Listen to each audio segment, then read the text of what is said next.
Thank you for dialing in. Speak on this topic, which is decoding FinOps. And we thought we'll bust some myths around FinOps. I have with me Hitesh, who has been a Techno Commercial Expert in the cloud and enterprise transformation space. Now, how does FinOps helps into certain of these challenges? FinOps is essentially a practice of bringing financial accountability and a cultural change to the variable spend of the cloud. A takeaway for the webinar today is that FinOps is a practice where a distributed accountability is required, but a centralized champions are required. Similarly, in cost governance, what FinOps emphasizes a lot is building rapid decision making by building the visibility and kind of instantaneous world where the cloud lives in, right? Which means the reporting and the visibilities cannot wait for 30 days. And it's an important aspect of, if you say that you are adopting FinOps, you have to figure it out by using the tools, processes.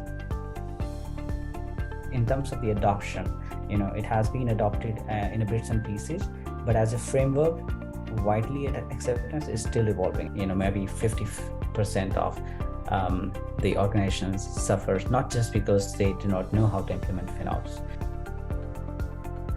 There has to have some FinOps principle being followed by the organization, starting with, if the developers and the finance team are not coordinating and collaborating on a single provisioning exercise, then we are talking about the silos, which will lead to obviously waste, right?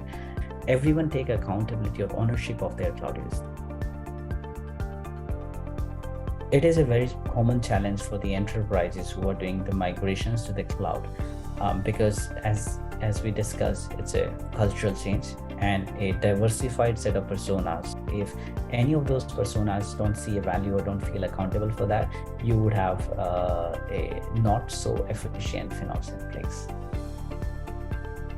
The next phase is undertaking the optimization, right? And if you have inform and optimize in place, then you operationalize that overall, which means an iterative cycle. Because if you actually not practice that in iteratively, then you will actually end up to the same location where you were. Can everybody implement it or practice it? Absolutely, any cloud consumers can. Is it going to benefit everybody? Not really. Most of the cloud projects start small. And if you are at the scale where you're starting small and you see a wastage, then you should actually practice FinOps.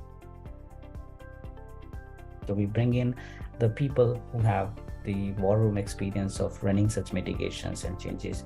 And we bring in the technical expertise to optimize your architectures and do it in a slightly different way to result into 30% saving. So we as a FinOps practice, we are constantly exploring the possibilities of getting the better value out of the cloud. And we obviously bring it as expertise and the service combined with the tooling. So beyond the tooling, we have a comprehensive service where we help our customers. Thank you so much, everybody.